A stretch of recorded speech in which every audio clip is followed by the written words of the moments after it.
Good morning once again, student. Welcome to accountancy class of 22nd July 2020. This is the second example I am solving all before you. So listen first the explanation of the question. तो सबसे पहले हम लोग question को analyse कर रहे हैं. देखिए, इस क्वेश्चन को लेने के लिए आई थिंक इस एक्सरसाइज से ये मेरा लास्ट क्वेश्चन है. इसके बाद मैं आप इस बुक से और कोई क्वेश्चन नहीं बनाऊंगा. आप लोग का जो डाउट है वो लूँगा. तो फिलहाल इसको देखिए. क्वेश्चन नंबर 11 को मैंने लिया है. क्वेश्चन लेने के लिए सबसे इसका जो मुख्य कारण है वो है डेप्रिसिएशन रिजर्व. इसका एक नया आइटम यहाँ पे है डेप्रिसिएशन रिजर्व. बाकी रिजर्व फंड, ईपीएफ, ये सबसे आप अवगत हैं, लेकिन ये जो नया आइटम है डेप्रिसिएशन रिजर्व, इसके लिए मैंने लिया है. तो इसके बारे में मैं आप लोगों को थोड़ा सा एग्जांपल दे देता हूँ कि डेप्रिसिएशन रिजर्व है क्या. क्लास 11 में जो डेप्रिसिएशन चैप्टर था उसमें प्रोविजन फॉर डेप्रिसिएशन जो था वही डेप्रिसिएशन रिजर्व है. जो हम लोग अलग से करते हैं वो डेप्रिसिएशन रिजर्व है. तो लायबिलिटी का मतलब होता है कि हमें वो चीज़ अमाउंट को देना है, और असेट्स का मतलब होता है कि ये हमारे पास है, हम इसको बेचकर पैसा ले सकते हैं, तो वो असेट हो गया. तो आप जो लायबिलिटी है, जो मुख्य रूप से जो लायबिलिटी होता है वो बिल पेबल है, बैंक लोन है, क्रेडिटर्स है, पार्टनर्स वाइफ लोन है, ये सब है. इसमें एक और चीज़ है ईपीएफ, एम्प्लॉयज़ प्रोविडेंट फंड. तो एम्प्लॉयज़ प्रोविडेंट फंड जो होता है हमारा, वो एम्प्लॉयज़ का भविष्य निधि का पैसा है जिसको कि एम्प्लॉय के रिटायरमेंट के बाद दिया जाता है. तो ये भी पैसा आपको एम्प्लॉय को पेमेंट करना पड़ेगा, बिकॉज फर्म इज़ डिसॉल्विंग, यानी फर्म खत्म हो रहा है, विघटित हो रहा है. तो इसके बाद जो एम्प्लॉय को जो है वो पैसा आपको दे देना पड़ेगा. तो ये एम्प्लॉय का पैसा है, तो ये भी हमारा लायबिलिटी है. रिजर्व फंड अनडिस्ट्रीब्यूटेड प्रॉफिट होता है. रिजर्व फंड हमारा पैसा है, वो पार्टनर का पैसा है, उसको किसी को देने की ज़रूरत नहीं है, इसलिए हम लोग उसको ट्रांसफ़र नहीं करते हैं रियलाइजेशन अकाउंट में. तो ईपीएफ ट्रांसफ़र हो जाएगा, डेप्रिसिएशन रिजर्व ट्रांसफ़र हो जाएगा, और क्रेडिटर्स, ये तीनों जो आइटम जो है वो रियलाइजेशन अकाउंट में ट्रांसफ़र हो जाएगा. बाकी बिल्डिंग, प्लांट, स्टॉक, डेटर और एक्रूड इंटरेस्ट. एक और इंटरेस्टिंग चीज़ है एक्रूड इंटरेस्ट. एक्रूड इंटरेस्ट क्या होता है? वह इंटरेस्ट जो अर्न कर लिया गया है बट रिसीव नहीं किया गया है. तो ये आपको ये इनकम रिसीवेबल है, यानी मिलने वाला है. तो देखते हैं कि क्वेश्चन में क्या लिखता है, क्योंकि मैंने इस क्वेश्चन को पढ़ा है, उसमें आगे लिखा हुआ है कि ये रिसीव ही नहीं होता है. तो ये भी कोई बात नहीं है, नहीं हुआ तो नहीं हुआ, कोई भी पैसा अमाउंट नहीं मिला. अब हम लोग इसको पढ़ते हैं आगे. J took over building at book value, यानी बिल्डिंग का जो वैल्यू है 10,000, उसको जे ने ले लिया, बिल्डिंग को ले लिया, 10,000 का बिल्डिंग को खुद ले लिया, एंड एग्रीड टू पे क्रेडिटर्स, और क्रेडिटर जो है 11,000 का, इसको भी बोला कि हम पेमेंट कर देंगे. तो इससे कि ये सारा जे के खाता में चला जाएगा. Accrued interest was not collected, whereas there was a contingent liability of 600 was to be met. कहने का मतलब एक्रूड इंटरेस्ट तो कुछ भी पैसा नहीं मिला, जबकि कॉन्टिजेंट लायबिलिटी यानी अचानक से कोई लायबिलिटी उत्पन्न हो गया और उसके लिए 600 रुपये देना पड़ा, तो वो चीज़ देना पड़ा. तो एक्सपेंसेस है वो हमारे लिए, तो रियलाइजेशन अकाउंट के डेबिट में हम लोग कैश में दिखा देंगे. एंड लास्ट में लिखता है सी नंबर में, अदर असेट्स रियलाइज्ड, प्लांट से 25,000 मिला, स्टॉक से 11,200 मिला और डेटर से 4,600 मिला. वेरी सिंपल, ये हमारा बैंक में चला जाएगा. एंड ये रियलाइजेशन एक्सपेंसेस है, तो ये भी हमारा बैंक से इसका पेमेंट हो जाएगा. तो I think question explanation of question is over. चलिए हम लोग इसका सॉल्यूशन को देखते हैं. फोटोज़ में ही हमारा है.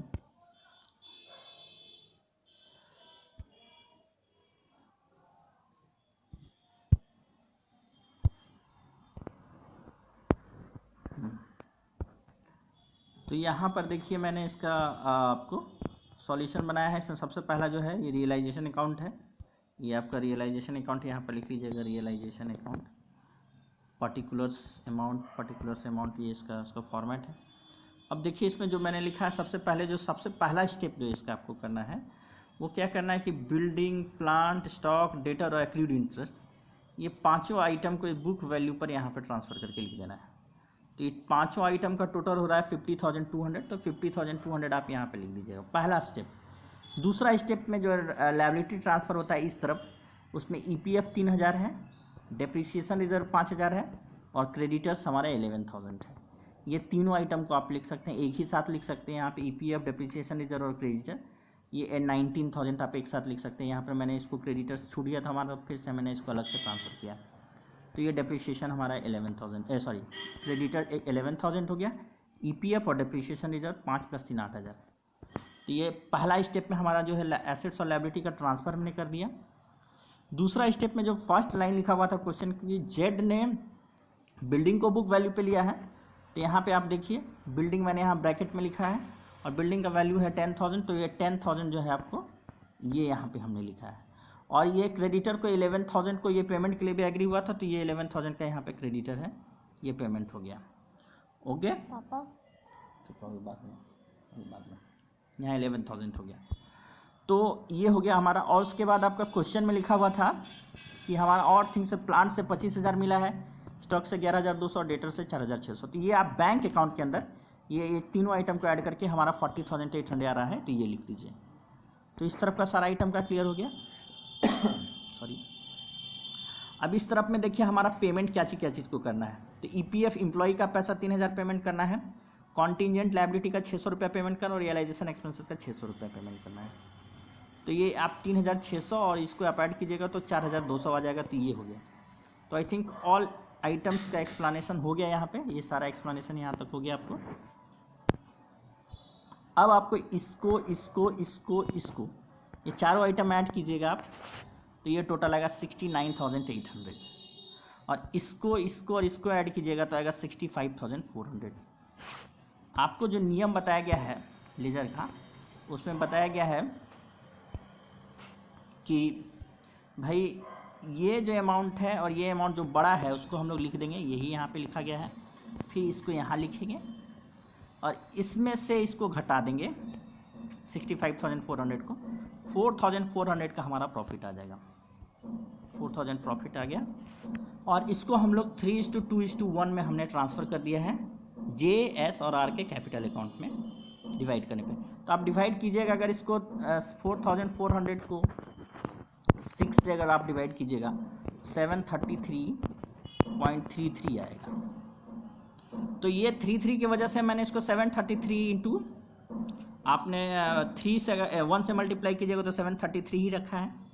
अगर आप 733.33 को 2 से मल्टीप्लाई कीजिएगा तो ये आ जाएगा 1466.66।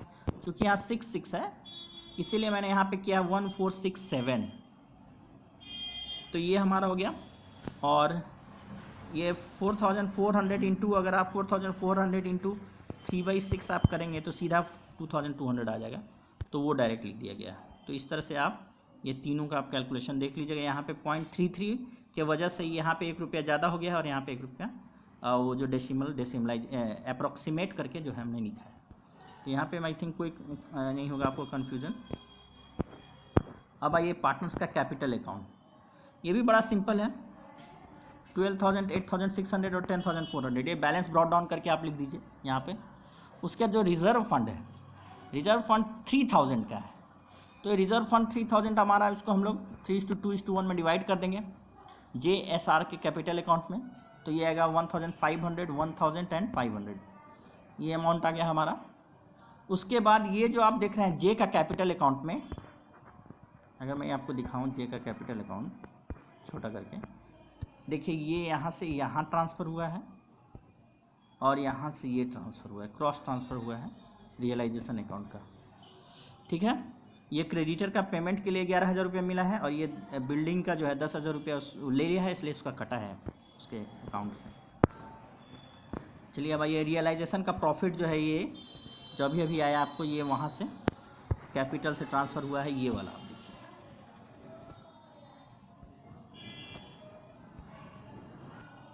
ठीक है, अब आपको सिंपल क्या करना है, तीनों को ऐड कीजिए यहाँ से यहाँ तक, यहाँ से यहाँ तक, यहाँ से यहाँ तक, तो ये अमाउंट आ जाएगा आपको। ये देखिए ये है 26,700, ये है 11,067 यानी 11067 और ये है 11,633। इसी चीज़ को हम लोग यहाँ पे लिखेंगे। यहाँ पे गलती से आपको 733 लिख दिया गया है, ये 633 होगा आई थिंक 55, हाँ 633 होगा। ये आप 7 नहीं 633 कीजिएगा, 11,633, ये भी 11,633 होगा। इसको आप लोग थोड़ा सुधार लीजिएगा, 11,633 होगा। ओके, तो ये हो गया आपको। अब आप आइए जो हमारा बैंक अकाउंट है यहाँ पे आप देखिए कि ये 2800 कैश जो बैलेंस है वो है। यहाँ पे मैंने पहले बैंक अकाउंट लिखा था, नहीं कैश बैलेंस 2800 का कैश बैलेंस लिख दीजिएगा। ये 40,800 जो है रियलाइजेशन अकाउंट से ट्रांसफ़र हुआ है। मैं आपको छोटा करके दिखा देता हूँ, ये वाला ये यहाँ आया है, और ये जो है हमारा 4,200 ये यहाँ आया है। और उसके बाद जो है ये तीनों का पेमेंट आप देख लीजिए, ये तीनों का पेमेंट यहाँ पे किया गया है। इस वक्त मैंने सही लिखा था 633 लिखा था, वो 16,700, 11,067 एंड 11,633 है। तो ये 633 आपको यहाँ पे लिखा है, तो 39,400 होगा, और ये 39,400 आप जो है यहाँ पर जो है इसको आप देख लीजिएगा। तो ये आप इस तरफ का टोटल कीजिए और इस तरफ का टोटल कीजिए, ये 43,600, तो ये इक्वल आ जाएगा। तो आई होप आपको बहुत अच्छी तरह से ये समझ में आ गया होगा। जहाँ भी आपको अगर समझ में ना आए क्वेश्चन और ये सॉल्यूशन, तो आप हमसे पूछ सकते हैं। इस क्वेश्चन में सबसे विशेष बात थी डेप्रिसिएशन रिजर्व। डेप्रिसिएशन रिजर्व है केवल दिया हुआ, कुछ करना नहीं, यहाँ पे ट्रांसफ़र करके और कुछ नहीं होगा इसका ट्रीटमेंट, बस यहाँ पे हम ट्रांसफ़र करके छोड़ देंगे, और भी कुछ इसका कुछ नहीं होगा। बाकी ईपीएफ और क्रेडिटर का पैसा यहाँ पर पेमेंट हुआ है, ठीक है, लेकिन डेप्रिसिएशन रिजर्व जस्ट का तक छोड़ेंगे।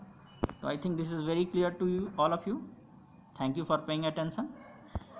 बाय।